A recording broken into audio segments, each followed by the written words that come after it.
Okay, so we're going to talk about the Noahide scam. YouTube is not letting me upload a thumbnail, so I'm giving you a picture of a Kiddush cup, so you have something to look at while we talk. So the Noahide scam is a big problem. This is probably the #1 reason why we lose all potential converts to Judaism, because they realize what they were taught was not right. In America, that's usually the New Testament. So then they come to a rabbi wanting to convert, and then they get scammed into thinking that they should only follow 7 laws. And this is a huge problem, and we're going to see why. So if you're watching this on YouTube, I just uploaded a video. It's very short, it should be the one that precedes this. It's from Chabad.org, and it's 37 seconds long, and I also uploaded it as a short. That's Rally Resnick of Chabad.org correctly teaching that Noahides do not exist today. So I put that up there just so you wouldn't think that it's just me saying this. This is being taught on Chabad.org, and if you want to learn Mishnah Torah on Chabad.org, I highly recommend, if you're going to do audio or video, learning that from Rally Resnick, because he teaches it correctly. He just reads what it says. There's another rabbi on there who adds his own commentary, and you'll see when we get to the laws of conversion. B'ezrat Hashem, that will be after this series, which will be 7 videos on the Noahide scam, several videos. So that other rabbi, he starts inserting opinions which are not present in the text, because he's trying to take the text and then build a narrative that we're supposed to make it hard for converts when the law says the exact opposite. Rally Resnick does not do that. He teaches it correctly. So I just wanted to upload that so you can see a good source on Chabad.org that you can learn from. And I recommend learning it from him if you're going to do audio or video. If you have a physical copy that you're following along with, it's in Mishnah Torah. This video we're going to start with, it's in Sefer Shoftim. If you open that Sefer up, you'll see the laws of kings and their wars. So we're going to start with chapter 8, and we're going to start with Halakha 10, which says, Moses only gave the Torah and mitzvot as an inheritance to Israel.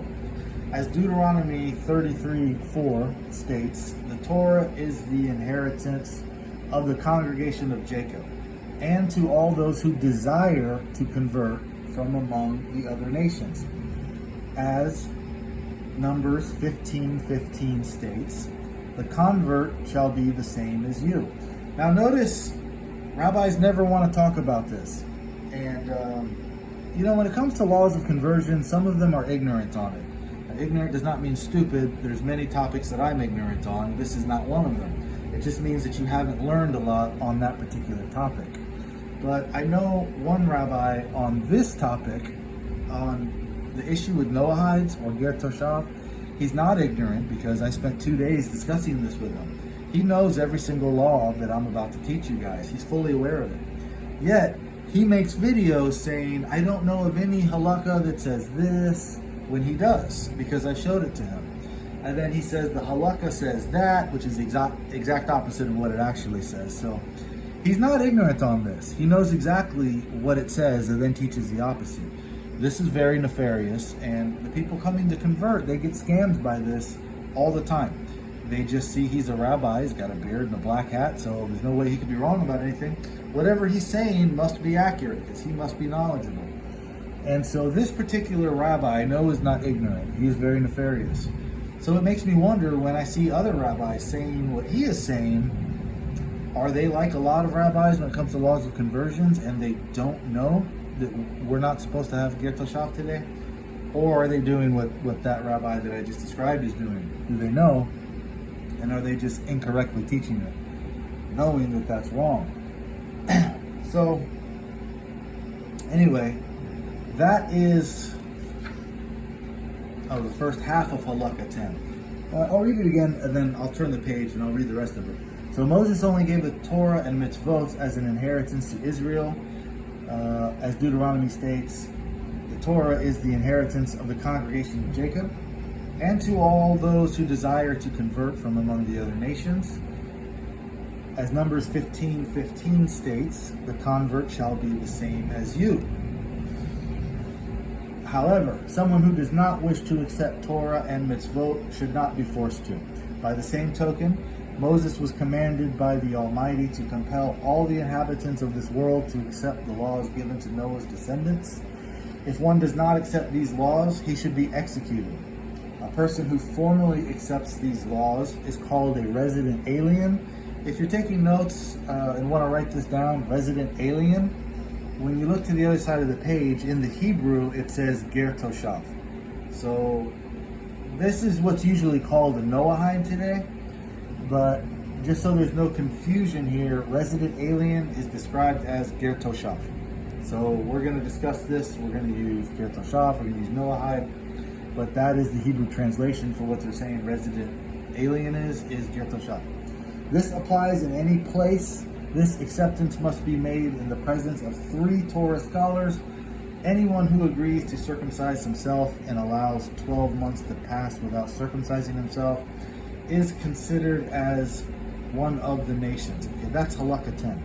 There's a lot to unpack here, so let's go back over it. The commentary here says, Moses only gave the Torah and mitzvot as inheritance to Israel. Chapter 10, Halakha 9 states that a Gentile who studies Torah is worthy of death at the hand of heaven. Now, keep in mind, when conversions were done, according to the Halakha, they took one day, maybe 30 days if the person had to be circumcised, and they needed that to heal, so there would be no bandage, so that there would be no barrier between them and the water. When they go into the mikvah, they have to cover their entire body. So the commentary here is saying that worthy of death at the hand of heaven. That's some pretty strong language there, but anyway, we're going to move on. So Deuteronomy 33:4, which is what it quoted when it says that the Torah is the inheritance of the congregation of Jacob. Notice Rambam says here, and all those who desire to convert. Meaning, if you have come to accept that the Torah is true, and you desire to convert, this is your inheritance, according to Rambam. So it's not just the inheritance of those who have converted, it's those who desire to convert. And anyone who tells you that you shouldn't convert, they are trying to rob you of your inheritance, which, by the way, side note here, if you look at Hilchot Teshuvah, chapter 4, Halakha 1, this is also in Mishnah Torah. Okay, this would be in Sefer Hamada. Okay, Hilchot Teshuvah, chapter 4, Halakha 1. There are 24 deeds which hold back Teshuvah.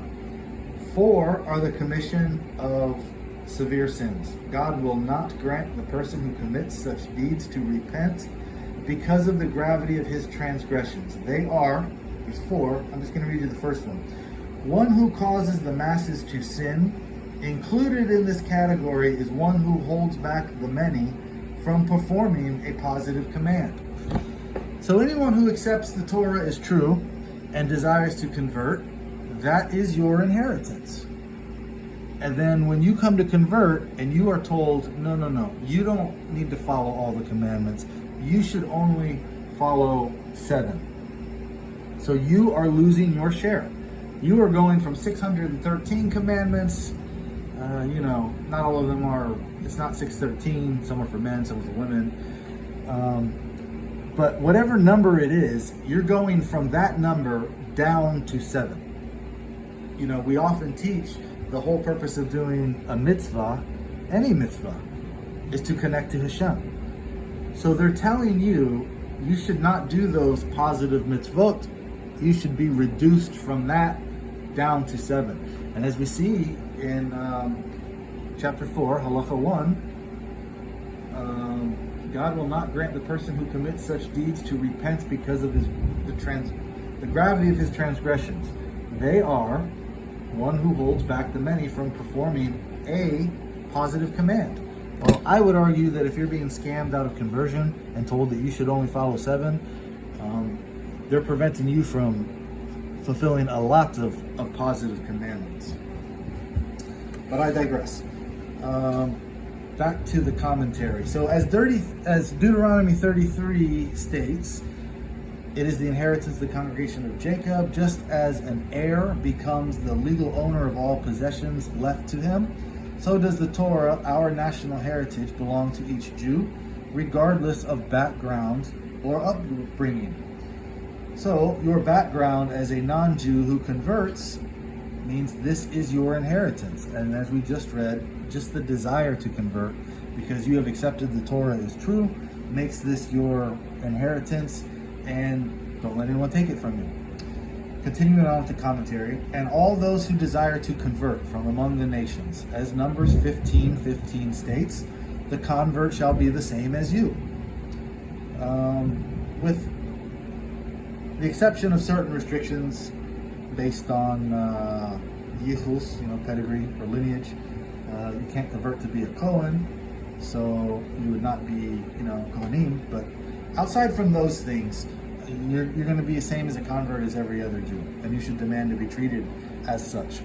Converts are granted the same privileges and responsibilities as native-born Jews.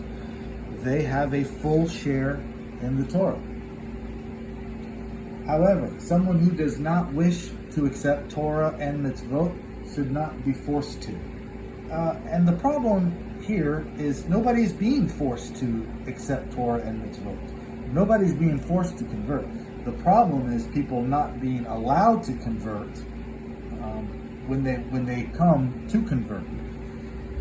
So in the Talmudic era, the later Hasmonean kings conquered the Idumeans and forcibly converted them to Judaism. What were the results of this act? Herod, an Idumean, became the king of Judah and ruled the land as a cruel tyrant. So this is the motivation why some people don't want converts. As if you can't be a cruel tyrant if your mother was Jewish and you have some type of Jewish DNA. They ignore that part that says there is no difference between a convert and native born, but this is one of the reasons they don't want anybody that doesn't have the right DNA to convert. By the same token, Moses was commanded by the Almighty to compel all the inhabitants of the world to accept the laws given to Noah's descendants. This is stated nowhere in Torah. Now these laws, these 7 laws that are being referred to, it's called the B'nai Noah, the children of Noah. Some of them were given, okay?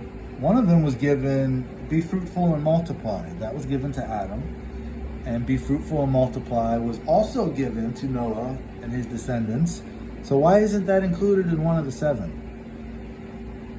I've asked this question because it obviously brings up the idea that, well, asking people to follow 7 laws, but not this one that was given to Noah and his descendants, at a minimum, it really wouldn't be so bad if you guys didn't be fruitful and multiply. So that is not one of the 7. And, I asked the rabbi about this one time, and he said that a lot of times, if a law says one thing, it means do the opposite. So, first of all, he was under the impression that a normal person would just read the Torah and think that they're supposed to follow 7 laws. And so when I asked, this is not one of them, he said, one of the laws is you should not commit murder. So it stands to reason that if I'm not supposed to commit murder, which removes a soul from this world, then it must mean that I am to bring in souls from this world by having children. And of course, one of the other laws is that they have to set up courts of justice. That's not given. So to that, he said, well, if I'm supposed to follow these laws, it makes sense that I have to create courts. So I said, so you think that a person would read the Torah, which has hundreds of laws, and they think they should only follow 7, including one that's not given at all, and you think they would imply that they would come to the conclusion that they should have children based on a commandment that says don't murder, but they would not get that from a law that says be fruitful and multiply, and you think they would come to this conclusion without a rabbi telling them that? And he said, yeah, I think they would. Even though I've never met anyone who came to that conclusion. Everyone I've ever met who identifies as a Noahide went to a rabbi to ask, where do I fit in? Where do I belong? What am I supposed to be doing if I'm not a Christian?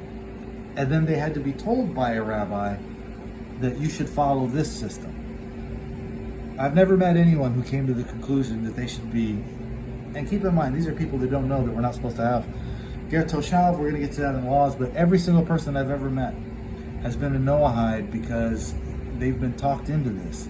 They've been scammed out of converting by a rabbi. Nobody's ever said, this is what the Torah says I'm supposed to do, because it's not there in the Torah. So when it says here, Moses was commanded by the Almighty to compel all the inhabitants of the world to accept the laws of Noah's descendants, it does not say that anywhere in the Torah. You'd think if this is something that Hashem wanted Moses to do, and the Torah is in every generation, if he wanted people to know about, he would have mentioned it. So this here is midrashim, folklore and legend. Okay, it's not a law. It's just folklore and legend that was told. So people often say, when they don't have an explanation for something, oh, well, this is Halakha L'Moshe Sinai. This is the laws given to Moses at Mount Sinai. Well, this is not a law. In Rambam's introduction to the Mishnah, he deals with Halakha L'Moshe Sinai. He limits it to 30 items. This is not one of them. This is how we know that this is midrashim and folklore and legend, and that's how it is being given. Okay, continuing on with the commentary. If one does not accept these laws, he should be executed. Doesn't that motivate you to become one of these Noahides, so that you'll be executed if you violate any of them? In contrast to the previous principles, this law only applies when the Jews have undisputed authority over the land of Israel. See Halakha 9, chapter 9, Halakha 14. So we see here in the commentary and admission, this does not apply today. And if you watch that 37-second video, Rally Resnick explains that if we do not have Yovel, which we do not, then you only have full converts to Judaism and Gentiles. There is no Ger Toshav. And that's the situation that we are in today. And this is why it is saying here, this law only applies when Jews have undisputed authority over the land of Israel, which we do not have today. So that means we would have to be in charge of all the Jews and all the non-Jews, which is within the borders, which is certainly not the case today. We don't even have control of, some of what we used to control, which we gave back voluntarily. So in the next video, we're going to go over chapter 9, but because it's mentioned here, I'm going to read it for you real quick. Chapter 9, Halakha 9 says, a Gentile is liable for violating the prohibition against theft, whether he stole from another Gentile or from a Jew. This applies to one who forcibly robs an individual or steals money, a kidnapper, or an employer who withholds his workers' wages and the like. Even a worker who eats from his employer's produce when he is not working. In all such cases, he is liable and considered a thief. In regards to Jews, the law is different. Similarly, a Gentile is liable for stealing an object worth less than a peruta. This is the smallest Roman coin. Thus, if a Gentile stole an object worth less than a peruta, and another Gentile stole it from him, they are both executed because of it. I apologize, that was chapter 9, Halakha 9. What was referenced is chapter 9, Halakha 14. So I'm going to read that for you. Chapter 9, Halakha 14. How must the Gentiles fulfill the command to establish laws and courts? This is one of the 7 laws which is not given in Torah. It says they are obligated to set up judges and magistrates in every major city to render judgment concerning these 6 mitzvot and to admonish the people regarding their observance. A Gentile who transgresses one of these 7 mitzvot shall be executed by decapitation. For this reason, all the inhabitants of Shechem were liable for the death penalty. Shechem kidnapped, they observed, and were aware of his deeds, but did not judge him. A Gentile is executed on the basis of the testimony of one witness and the verdict of a single judge. No prior warning is required. Relatives may serve as witnesses. However, a woman may not serve as a witness or a judge from them. So this is saying that they're supposed to set up courts, even though that's not given in Torah, and it says you're to be killed for violating any of them. With no pre-warning, a Jew has to have a pre-warning. Only one witness is all it takes to execute one of these people. A Jew requires two witnesses. A Noahide, when they did exist, would be executed with only one judge serving, whereas a Jew requires 23 judges. You always have to have two witnesses for a Jew and only one witness. Again, with no pre-warning. So because the commentary mentioned that, I wanted to read it. Okay, but the laws regarding Ger Tashab only applied while the entire Jewish people lived in the land of Israel. Nevertheless, in that era, a Gentile could accept the obligations of a resident alien in any law, in any land, but they could accept all of them. They could accept 8, 9, 10, 20, 40, 100. They could accept all of them. Just because you accept 7 doesn't make you somehow better than someone who accepts 8 or 9 or 10. This acceptance, when it was allowed, again, it's not allowed today because we don't have Yovel, but when it was allowed, the acceptance must be made in the presence of 3 Torah scholars, comprising a court of law. The resident alien, Ger Toshav, Noahide, their acceptance of the 7 mitzvot requires the presence of a court, as does a Gentile's conversion to Judaism. Okay, that is the commentary on Halakha 10. Moving on, Halakha 11. Anyone who accepts upon himself the fulfillment of these 7 mitzvot and is precise in their observance is considered one of the pious among the Gentiles and will merit a share in the world to come. This applies only when he accepts them and fulfills them, because the Holy One, blessed be He, commanded them in the Torah and informed us through Moses, our teacher, that even previously Noah's descendants were commanded to fulfill them. However, if he fulfills them out of intellectual conviction, he is not a resident alien, nor of the pious among the Gentiles, nor of their wise men. So what this is saying here is, if you follow all 7 of these laws and you say, well, good, I don't murder people, I don't steal from anybody because I think it's the right thing to do, you get no share in the world to come. You only get a share in the world to come, according to this opinion, if you do it because you believe the folklore and legend that God gave this to Moses. Of course, this is not stated anywhere in Torah, but if you believe the legend that it was, and you keep the 7 laws, then you get a share in the world to come, according to this opinion. Now, being a humble person myself, knowing the laws, I questioned and I said, is there something I'm missing? Why are we teaching the opposite? So I found somebody online teaching the Noahide laws. I don't know if he was Chabad or not, but he opened the Talmud and he showed there's 3 opinions there in the Talmud about what does a Ger Toshav do. So the first opinion is that he follows all the laws that a Jew follows, except he can eat a nevela. He said that a nevela is not a non-kosher animal, but a nevela is actually a carcass. It could be a non-kosher animal. It could be a kosher animal that was not slaughtered properly. So this, a Jew would not be allowed to eat, but this opinion of the Talmud is that a Ger Toshav would be allowed to eat it. The second opinion is that he follows the 7 laws that Rambam is giving us here in the Mishnah Torah. The third opinion is that a Ger Toshav doesn't have to do anything except agree to not worship idols. And he says that the Halakha was decided that it is the 7, which is what Rambam tells us. So it makes sense that it's not going to be the third opinion. He doesn't have to do anything but not worship idols. That means he's allowed to murder.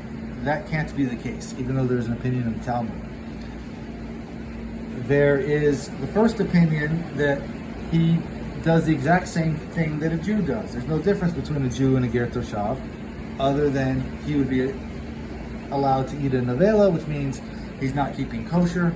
Other than that, he has to follow every law that a Jew follows. So the fact that you have three different opinions here means there is no consensus. But according to the guy that's teaching Noahide laws, he says it is what Rambam gives us. So that's what we're learning here, is what Rambam is saying. And what Rambam is saying is, if you don't believe this medrash, this folklore and legend, that it was given to Moses, then you get no share in the world to come. And again, if this was really given to Moses, you would think that would be mentioned in Torah. And as I mentioned, Rambam is telling us this is a medrash because in the Halakha L'Moshe Sinai that he gives us in the introduction to the Mishnah, this is not one of the laws that he gives us. He limits it to 30 items, and this is not one of them. So just following these laws is not even enough. You would need to believe the medrash. So let's look at the commentary to this halakha. It says, this applies only when he accepts them and fulfills them, because the Holy One, blessed be He, commanded them in Torah and informed us through Moses, our teacher. The masses of the people were created to be company for the wise, that they not be alone. Everything in this world is only intended for the sake of man, who is complete in wisdom indeed, and is implied by our sages' statements.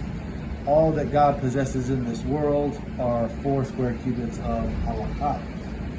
The masses of people were created to be company for the wise, that they not be alone. I think this is referencing, when we moved into the land after being in the desert, we conquered it slowly. We didn't conquer it overnight.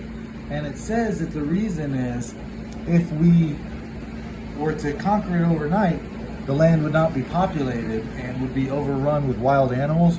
So we needed people to work the land. I guess to be our landscapers and janitors and do the labor of maintaining the land. So this is what they're offering when they offer you to be a Noahide. They're saying you're to be company for us, so we don't have to be alone. You can be a second-class citizen. You can be a wood chopper, a water carrier. You can do the jobs that we don't want to do ourselves. Doesn't that sound enticing? Similarly, our sages comment that the first word of Torah, Bereshit, may be broken up into 2 words, the Beit and then Reshit. 2 firsts implying that the world was created for the sake of 2 things that were called first: Israel and Torah. This here is letting you know that it's for Israel and Torah, and which, by the way, if you accept Torah is true, then it is also your inheritance if you have the desire to convert. So, accordingly, on one level, the purpose of the fulfillment of the 7 mitzvot is to establish a moral and hence thriving society through laborers. However, this purpose is not an end in itself, but rather a means to allow the Jews to fulfill Torah. Therefore, the Gentiles' acceptance of the 7 mitzvot must also contain an awareness of the fundamental importance of Torah, which I think you've already accepted the importance of Torah if you're here, which is why you should be converted. However, if he fulfills them out of intellectual conviction without acknowledging them as divine commands, he is not a resident alien, nor of the pious among the Gentiles. Meaning all the good people out there that are, if a person was to cheat on his wife with his wife's sister and then lie to his wife about the affair, he would not be guilty of violating any of the 7 laws. This goes to show a person, to be considered a good person, should be following more laws. More Torah commandments makes better people. But even here on this commentary, it's saying, if you follow these 7, and even more than the 7, if you don't believe in adultery, if you think it's wrong to marry your wife's sister, if you don't want to lie about things like this, these are all things you're not commanded to do, as the 7 laws. But if you're doing them, and you're a good person, and you don't believe the Medrash, you are not considered a pious among the Gentiles. So, don't let them tell you that if you follow the 7, that's all you have to do. Just follow the 7, and you get a share in the world to come. Another thing that's very dishonest about this is when you start looking up who gets a share in the world to come. If you ask them, if you follow 7 laws, will you get a share in the world to come? That dishonest rabbi that I was discussing earlier, he will tell you, yes, you do. He will not tell you you have to believe that it came from God given to Moses. He will just tell you, if you follow 7 laws, you get a share in the world to come. So this is dishonesty. It's lying through omission. He's not telling you the commandment that you're supposed to believe the Medrash, or you don't get a share in the world to come. If you ask an honest rabbi, are there big rabbis in the Talmud that say Gentiles get a share in the world to come if they keep 7 laws? He'll tell you yes. If you ask that same rabbi, are there big rabbis in the Talmud that have the opinion that people who follow 7 laws do not get a share in the world to come? If he's honest, he'll tell you yes. There are opinions that you only get, unless you're Jewish, you get what you get in this world. There is no world to come for you if you're not Jewish. So already we have a gamble, we have a debate here. Which rabbi is right? The one that says you do get a share in the world to come, or the one that says you do not? At a minimum, if somebody wants to be a Noahide, they should be given informed consent. They should be informed that there's opinions that say yes, you do, there's opinions that say no, you do not, so that they can make that decision. Omitting the fact that big rabbis say Gentiles get no share in the world to come is robbing them of the informed consent. Now let's just be very generous with some of these rabbis, and let's assume that somehow, how do you know who gets a share in the world to come and who doesn't? Let's assume somehow they know, the rabbis that have the opinion that you get no share, those rabbis are wrong. So the correct opinion, let's assume, is that if you follow 7 laws, you get a share in the world to come. Ask these rabbis, is it the same as what you get as a Jew? They'll tell you, no, it's a lower place. It is a lesser place. You do not get an equal share in the world to come. So, already we have a gamble. Maybe you get something, maybe you don't. But if you believe the opinion that you do get something, it's not an equal share. It's a lower share. You'll be a second-class citizen in this world, and you'll be a second-class citizen in the world to share. As we've learned, the Torah is your inheritance if you desire to convert, and we learned in Hilchot chapter 4, Halakha 1 that causes the masses to sin. Included in this category is anyone who holds back the many from performing a positive command. This is a very serious sin, and that's what they're doing to you when they tell you that you should be a Noahide. They're preventing you from fulfilling many positive commandments in the mitzvot that were given in Torah. So don't let them get away with it. So that's just the end of chapter 8 in Laws of Kings and Their Wars. So the next video we're going to go through chapter 9, and then we'll probably go through chapter 10 in a following video, or if it goes quick enough, maybe we'll combine those 2 chapters in the next video.